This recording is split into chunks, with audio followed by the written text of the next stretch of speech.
Welcome to the biology class. Today we are going to start with our new chapter of the same unit, biotechnology. Biotechnology and its applications.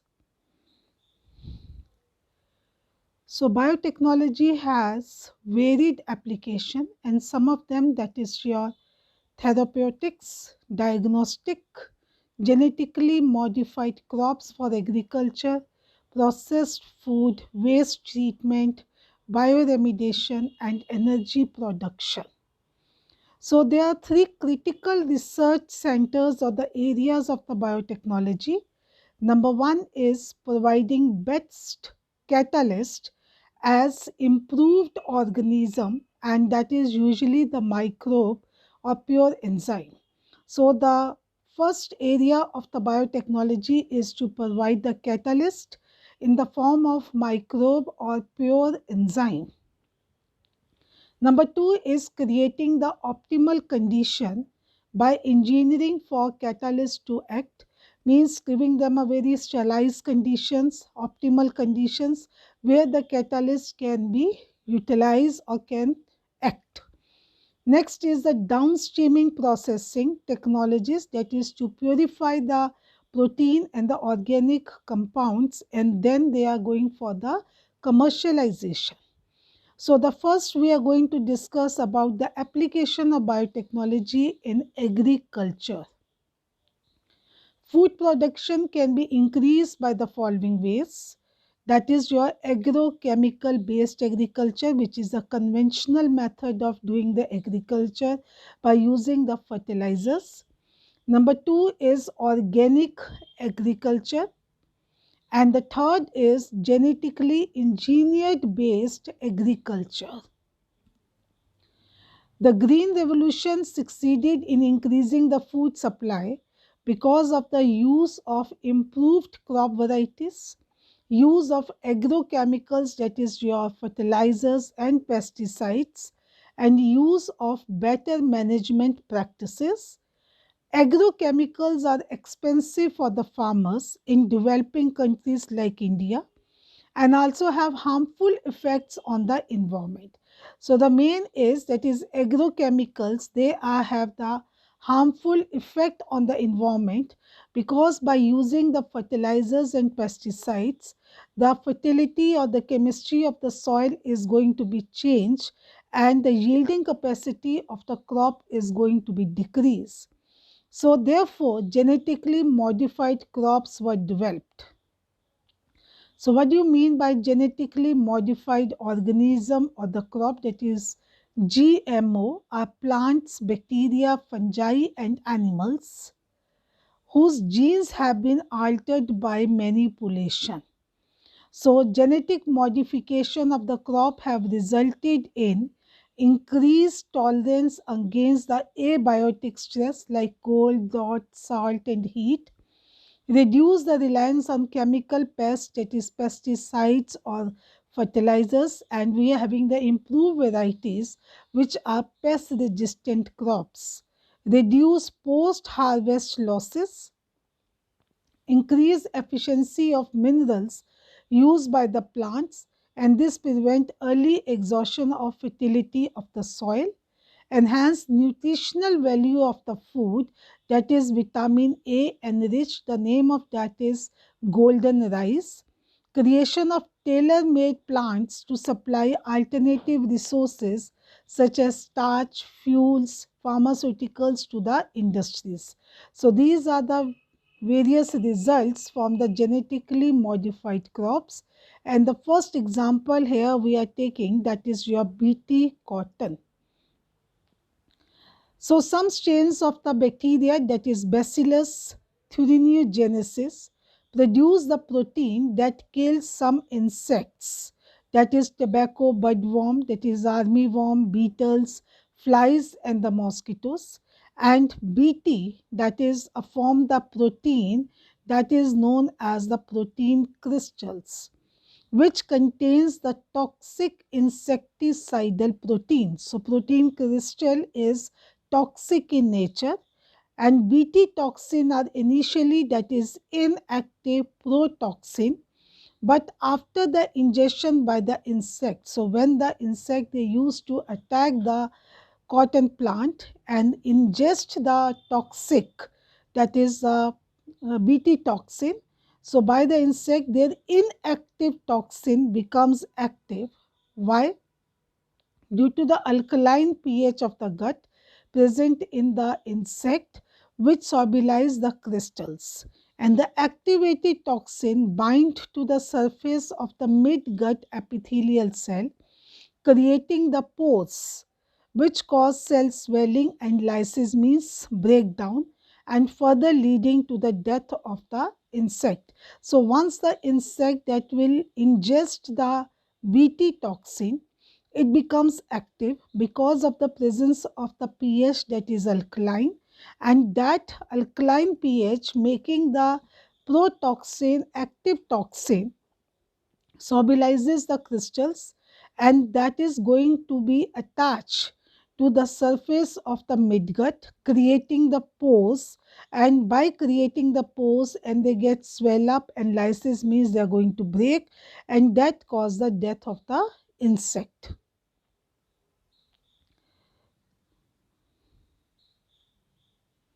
So the next is your specific Bt toxin genes that is obtained from the Bacillus thuringiensis are used in the several crop plants like the cotton. So it is known as the Bt cotton. Toxin is coded by the gene that is your CRY, which is of the various types. For example, the protein encoded by the genes CRY1AC and CRY2AB control the cotton bollworms, and that of the CRY1AB control the corn borers. Bt toxin was first cultured to kill the hornworms. Fine, so this is about the Bt toxin. The another application of the agriculture is pest resistant plants. A nematode that is called as your Melidodigni incotigenia infect the roots of tobacco plants, which reduce the production of tobacco. It can be prevented by using the RNA interference, that is RNAi process, which is checked by silencing of a specific mRNA due to the complementary double-stranded RNA. So double-stranded RNA binds and prevent the translation of mRNA, that is called as the silencing of the mRNA. They become silent, they are not forming the translation. The source of this double-stranded RNA could be from an infection by the virus, which is having the RNA as a genetic material, or mobile genetic elements which replicate through an RNA intermediate. By using agrobacterium vector, nematode-specific genes were introduced into the host plant, which produce both sense and antisense RNA in the host cell. And these two RNAs, they are complementary to each other and form the double-stranded RNA that initiate the RNA interference, hence silence the specific mRNA of nematode. The parasite cannot survive in the transgenic host, so they protect the plant from the pest. So these are the two applications in the biotechnology in the field of agriculture. One is Bt cotton and another is the pest resistant plant following the phenomena of RNA interference. Next, that is the biological application in medicine. Recombinant DNA technology is used for the production of a therapeutic drugs, that is a treatment drugs, which are safe and effective. It avoids unwanted immunological responses commonly observed with the similar product isolated from non-human sources. About 30 recombinant drugs have been approved for the human use in the world. In India, 12 are being marketized or they are being in the market. The first and the very important application is genetically engineered insulin. What is insulin? That is a hormone, and they contain two short polypeptide chains. So it is a peptide hormone that is chain A and chain B, linked by disulfide bridge. In mammal, insulin is synthesized as prohormone that needs to be processed to become mature and the functional hormone. It contains an extra stretch of a C peptide chain, and C peptide is absent in the mature insulin and it is removed during the maturation into the insulin. So here you can see the insulin is made up of two chains, that is your peptide chain A and B. In the proinsulin, that is the immature insulin, they are having the C peptide, and as they become mature, the C peptide is being released out, or they are being separated out, free out, and then they are being joined by the bond that is known as the disulfide bonds. Fine. So that is, earlier the insulin was extracted from the pancreas of the cattle and the pigs, but some patients began developing the allergies. So to giving the insulin to the diabetic patient, that insulin is coming from the cattle and the pigs pancreas when they are being killed out. But disadvantage of extracting the insulin from the animals, insulin being the hormone is produced in a very little amount in the body. Hence, a large number of the animal need to be sacrificed for obtaining the small quantity of the insulin. And this makes the cost of the insulin very high, demand being many-fold higher than the supply. Then the slaughtering of the animal is not ethical, that is, killing of animal is not ethical.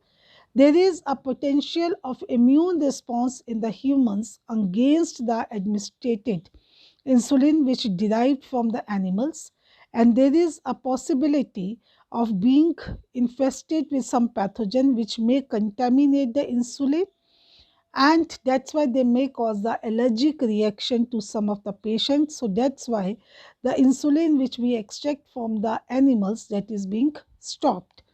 To overcome that situation, the production of insulin by recombinant DNA technique was achieved by the American company, that is Eli Lilly, in 1983. He prepared two DNA sequences corresponding to A and B of human insulin and introduced them in the plasmid of E. coli for production.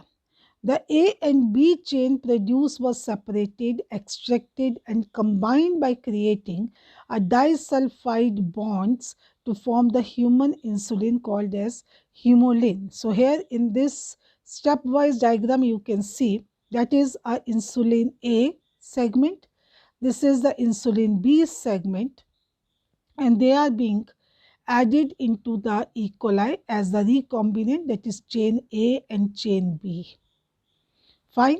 Then that is the beta galactosidase insulin A and beta galactosidase insulin B that is being extracted out, and they are having a cyanogen bromide to separate the polypeptides that is being separated out, and then both the chains they are being joined by the disulfide bridge.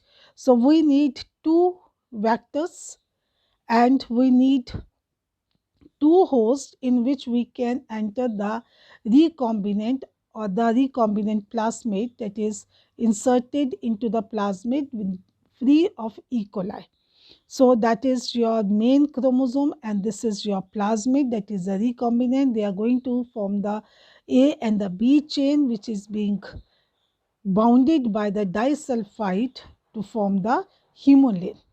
So the next therapy of yours or the application of medicine is a gene therapy in which the manipulations of gene takes place. So gene is collection of the methods that allow the correction of gene defect diagnosed in a child or embryo. By insertion of the normal genes, the defective mutant alleles of the genes they are replaced and non-functional gene is compensated. For the first time in 1990, M. Billis and W.F. Endrisico of National Institute of the Health attempted the gene therapy on 4-year girl with adenosine deaminase deficiency, and how it is caused due to the deletion of the gene for the adenosine deaminase enzyme. In some cases, it can be cured by the bone marrow transplantation. Number 2, enzyme replacement therapy, but it is not fully curative. In gene therapy, lymphocytes from the patient bloods were grown in the culture, and functional ADA complement with DNA was introduced in these lymphocytes using the retroviral vectors. These lymphocytes were transferred into the patient's body. Periodic infusion of such genetically engineered lymphocytes is done because these cells are not mortal, they have some lifespan. After that, they are going to be fatal. So, for the permanent cure, the gene isolated from the bone marrow cell producing ADA at early stage of embryonic stages can be possible. So, other diseases like hemophilia, cancers, they are already treated by the gene therapy. So, your next is the molecular diagnosis, that is the early detection of the disease is not possible by the conventional diagnosis, means by the routine test we cannot diagnose, we cannot detect the early diagnosis. So, the various techniques are there for the early diagnosis. Number 1 is polymerase chain reaction, that is your PCR. So, the low concentration of pathogen in the body does not allow its detection. The nucleic acid of pathogen, that is the bacteria or virus, is amplified by the PCR for its detection, and this is being used for detection of HIV in the suspected AIDS patient and genetic mutation in the suspected cancer patients. Next is your DNA, recombinant DNA technology, a single-stranded DNA or RNA that is tagged with a radioactive molecule that is called as a probe, which we discussed in the DNA fingerprinting. In this method, the probe is allowed to hybridize its complementary DNA in the clone of a cell, and they can be detected or they can be visualized by the autoradiography. The cell with the muted gene will not be observed on the photographic film because probe was not complementary to the muted gene. So, in this way we can detect the muted gene. Next is enzyme-linked immunosorbent assay, that is ELISA. It is based on the principle of antigen-antibody interaction. Either the presence of antigens, that is protein or glycoproteins, are detected, or the antibodies produced against the pathogens are detected. And that is very important test to get the diagnosis of the antigen antibody, that is your AIDS. Next is your stem cell technology. So, stem cells are undifferentiated biological cells which are not being differentiated into the tissue, organ or organ systems. So, these cells can differentiate into specialized cells, can divide to produce more stem cells and give a rise to the different cells and the tissues. So, stem cells, they are found in the multicellular organism. Adult stem cells are used in the medical therapies, for example, in the bone marrow transplantation. Stem cells can also be taken from the umbilical cord of the blood just after the birth. Stem cell can be useful to treat the diabetes, heart disease, spinal cord injuries, cystic fibrosis, cancer, rheumatoid arthritis, and some more. So, this is not very advanced technology, it is very advanced technology, but still it is not as applicable as the other techniques, that is your molecular diagnosis. Then we are having a ADA therapy or the gene therapy you can say, and the most commonly we are using is genetically engineered insulin. So, today we have discussed the two applications of biotechnology, one in the field of agriculture and another in the field of medicines, and the next we will continue in our next session. Till then, stay home, stay happy. Thank you.